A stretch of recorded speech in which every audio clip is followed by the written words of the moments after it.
This is a 2006 Toyota Tundra Quad-Cab, and I'm going to show you how I removed the cigarette lighter. It's the one that's down here in the corner, the one that's switched by the ignition. I've already removed it, so I'll show you how I did it. So the first thing you're going to do is take out the lighter itself, then take a very small screwdriver and pry it between the light. That plastic bezel there is a light, and the metal cigarette lighter itself, and you'll start to pull it out.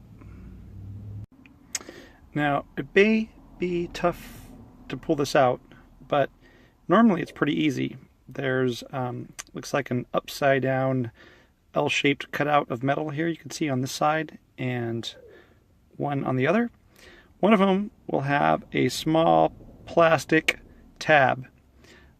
If somehow your lighter has rotated, that plastic tab will be underneath the metal or somewhere else, and it may be much more difficult to pull out, but you should still be able to, with a little bit of force, pull it most of the way out. Also, if the lighter has rotated inside the plastic casing, there's this tab, this little metal tab, that is supposed to line up with this notch in the plastic. There's actually one on either side. So if it's rotated, it may be tough to pull it out that way also. So you might just want to try to rotate it and line up the tab with this cutout, and it should just pull right out. And when you put it back in, that tab will line up with that cutout when you put it back in. Once you've pulled the lighter out of the plastic casing, there's not much extra wire here to pull out, so you may want to remove the ashtray there, kind of get in behind, and kind of maybe push that wire out a little bit. I had a really tough time unplugging it. I think it might be because of these holes here. There must be some kind of crimp on the inside, but after a bit of tugging, it did let go. Now, if you want to pull out the rest of the assembly, I'll tell you how I did it. There may be different ways, but I didn't even know what it looked like when I started this. So with the ashtray out, I was able to reach behind, and this plastic piece here is a heat shield. And I actually broke this tab off. You can see there's the tab on the other side, but you should be able to pull that right off, like that. So that's just a little metal heat shield, and there'll be wires coming through here. So you'll just kind of snake it through the wires. The wires will be from the light there. So once you've removed the heat cover from the back and kind of slid it back down the wires, you're able to pull this out. The front black piece is not really secured in there.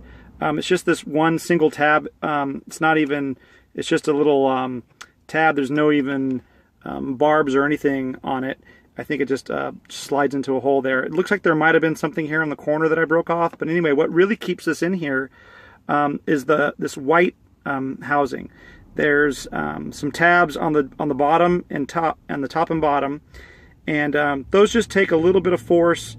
You can see how they're angled to let you pull it out, and they'll push in from the back, and then this will pop out. And then because of the light here, you got to kind of manipulate it a little bit to get it out.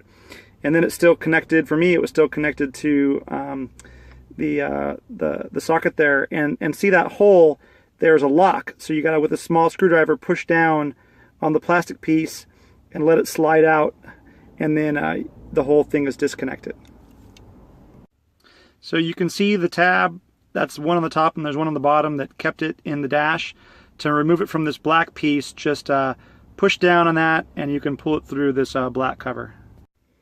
To remove the light bulb, you just twist it about 45 degrees, pull it out, and there's the light bulb. And there's one additional little plastic cover. So now it's pretty much all taken apart. There's this inner plastic a piece that looks like it takes the light and brings it around to this bevel, but I'm not going to take that apart.